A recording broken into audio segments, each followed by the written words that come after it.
क्या हो अगर हमारे सौर मंडल में ही कहीं जीवन की शुरुआत हो चुकी हो?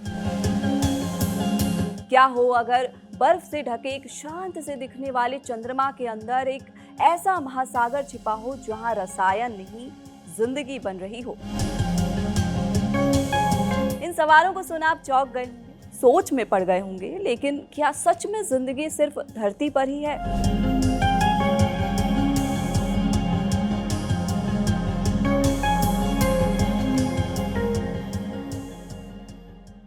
हाय, मैं हूं सुप्रिया। आप देख रहे हैं ब्रह्मांड डिकोड। आज ब्रह्मांड डिकोड में हम खोलने वाले हैं शनि और उसके रहस्यमयी चंद्रमाओं का वो सच जो आपको चौंकाएगा भी और सोचने पर मजबूर भी करेगा। आज बात होगी, शनि को सबसे डरावना ग्रह क्यों माना जाता है? क्या शनि के चंद्रमाओं में जीवन छुपा है? शनि क्यों अब तक इंसानी पहुंच से दूर है?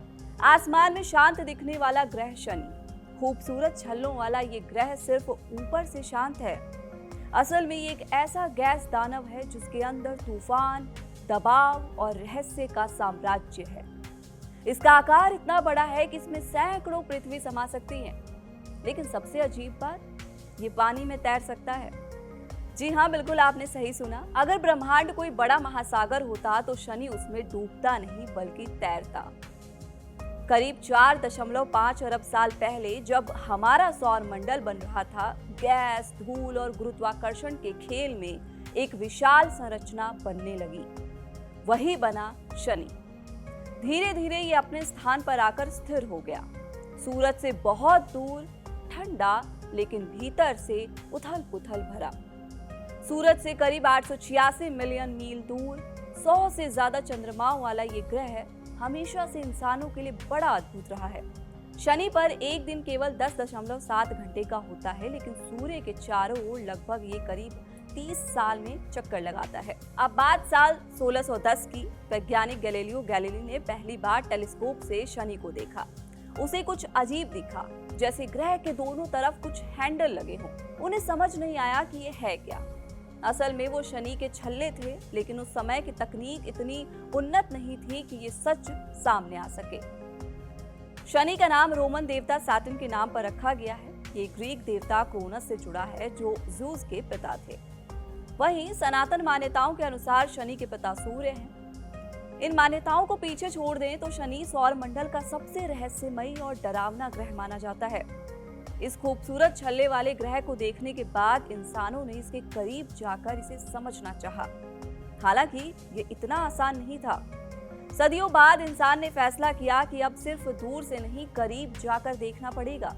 और यहीं से शुरू हुआ एक ऐसा मिशन जिसने अंतरिक्ष विज्ञान को बदल दिया। एक मशीन, एक रोबोट हजारों करोड़ किलोमीटर की यात्रा पर निकला शनि की ओर। ये कोई साधारण मिशन नहीं था, ये एक इंटरनेशनल प्रयास था। एक ऐसा मिशन जो सिर्फ देखने नहीं बल्कि समझने गया था। पायोनियर 11 1979, वॉयेजर 1 और वॉयेजर 2, कैसिनी-ह्यूगेन्स 2004। कैसिनी मिशन ने शनि के बारे में सबसे ज्यादा जानकारी दी। कैसिनी-ह्यूगेन्स अंतरिक्ष मिशन ग्रहों की खोज के इतिहास में सबसे महत्वाकांक्षी अभियानों में से एक था। ये नासा, यूरोपियन स्पेस एजेंसी और इटली की अंतरिक्ष एजेंसी इटालियन स्पेस एजेंसी का संयुक्त मिशन था। कैसिनी अपने साथ एक खास प्रोब लेकर गया था जिसका नाम था ह्यूजेंस। ये प्रोब ईएसए ने बनाया था। जनवरी 2005 में ह्यूजेंस ने शनि के सबसे बड़े चंद्रमा टाइटन की सतह पर पैराशूट के जरिए लैंडिंग की। ये हमारे सौर मंडल में अब तक की सबसे दूर की लैंडिंग थी। लैंडिंग के दौरान लगभग 2.5 घंटे की यात्रा में इसने शानदार तस्वीरें भेजी, वैज्ञानिक डेटा इकट्ठा किया। ये टाइटन के घने धुंधले वातावरण से गुजरते हुए नीचे उतरा और अंत में ऐसी सतह पर पहुंचा जहां बर्फ के गोल पत्थर और तरल मीथेन से गीली जमीन थी। कैसिनी मिशन ने जो किया वो उम्मीद से कहीं ज्यादा था। जटिल छल्ले, दर्जनों चंद्रमा और रहस्यों से भरी एक पूरी दुनिया। लेकिन असली कहानी तो अभी शुरू हुई थी। शनि का सबसे बड़ा चंद्रमा टाइटन, घना वातावरण, नदियां, झीलें, बारिश, लेकिन पानी की नहीं बल्कि मीथेन की। घने धुंधले वातावरण को चीरते हुए जब कैसिनी नीचे पहुंचा, उसने जो देखा वो किसी एलियन दुनिया से कम नहीं था। बर्फ के पत्थर, तरल मीथेन और एक ऐसा वातावरण जो शायद अरबों साल पहले पृथ्वी जैसा था। अब कहानी का सबसे बड़ा ट्विस्ट, एक छोटा सा चंद्रमा एन्केलेडस, पहली नजर में सिर्फ बर्फ का गोला, लेकिन अचानक इसकी सतह से पानी के फव्वारे निकलते देखे गए, जैसे कोई गीजर जो कि अंतरिक्ष में पानी उछाल रहा हो। वैज्ञानिक चौंक गए क्योंकि इसका मतलब था कि दूर कुछ है। और जब डेटा का विश्लेषण हुआ तो पता चला इसके अंदर एक पूरा महासागर है। सालों बाद उसी मिशन के डेटा का फिर से अध्ययन किया गया और इस बार कुछ नया मिला। एन्केलेडस की बर्फीली सतह के नीचे मौजूद महासागर से निकलने वाले बर्फीले कणों में पहले से अनदेखे ऑर्गेनिक यौगिक मिले। शोधकर्ताओं ने न सिर्फ पहले से ज्ञात अणुओं को देखा, बल्कि कुछ नए अणु भी खोजे जो ये संकेत देते हैं कि वहां रासायनिक या जैव रासायनिक गतिविधियां हो सकती है। ये बर्फीले कण चंद्रमा की सतह से सिर्फ 21 किलोमीटर की दूरी पर इकट्ठा किए गए थे। ये पहली बार है जब वैज्ञानिकों ने इतने ताजा कणों में इतनी विविधता वाले ऑर्गेनिक पदार्थ देखे जो सीधे अंदर के महासागर से निकल रहे हैं। ये रिसर्च जर्नल नेचर एस्ट्रोनॉमी में प्रकाशित हुआ था। तो क्या शनि के चंद्रमा पर महासागर में कुछ विकसित हो रहा है? कोई सूक्ष्म जीवन या कोई शुरुआती जीव? ये शायद कुछ ऐसा जिसे हमने अभी तक समझा ही नहीं। कैसिनी मिशन का अंत 15 सितंबर 2017 को हुआ, जब इसे जानबूझकर शनि के वातावरण में गिरा दिया गया, इसे खत्म कर दिया गया। ये इसलिए किया गया ताकि शनि के चंद्रमाओं, जहां जीवन की संभावना हो सकती है, उसे किसी भी तरह के प्रदूषण से बचाया जा सके।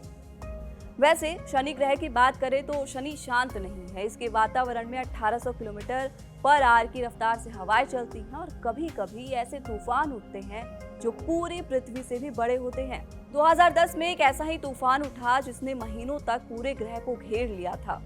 वहीं शनि के छल्ले सिर्फ सुंदर नहीं है, ये एक प्रयोगशाला है। बर्फ, चट्टान, धूल, अरबों टुकड़े जो अलग अलग गति से घूमते हैं, कुछ छोटे, कुछ पहाड़ जितने बड़े, और इनमें नई संरचनाएं बनती रहती हैं, जैसे कि नए ग्रहों का जन्म हो रहा हो। इसके अलावा शनि के चांद लापिटस पर भी बहुत सस्पेंस बना रहता है। उसका आधा हिस्सा काला और आधा हिस्सा सफेद है, जैसे किसी ने उसे 2 हिस्सों में रंग दिया हो। लेकिन जब जांच की गई तो पता चला कि एक तरफ की बर्फ उड़ गई और वहां काला पदार्थ जमा हो गया।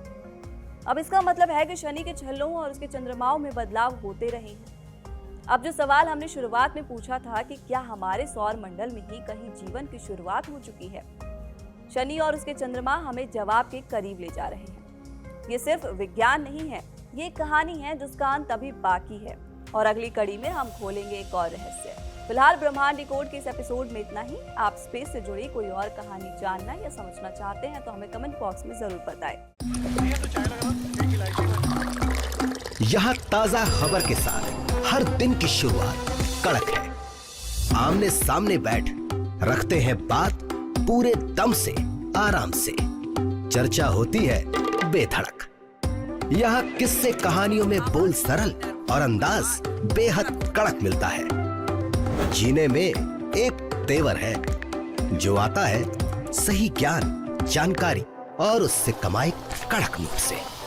इधर मौके पर चौका नहीं, छक्का लगा जलवा दिखाते हैं। कड़क क्रिकेट से अपने रोमांच को जो बढ़ाते हैं। यहाँ की हर बात का मिजाज एक है, मिजाज कड़क।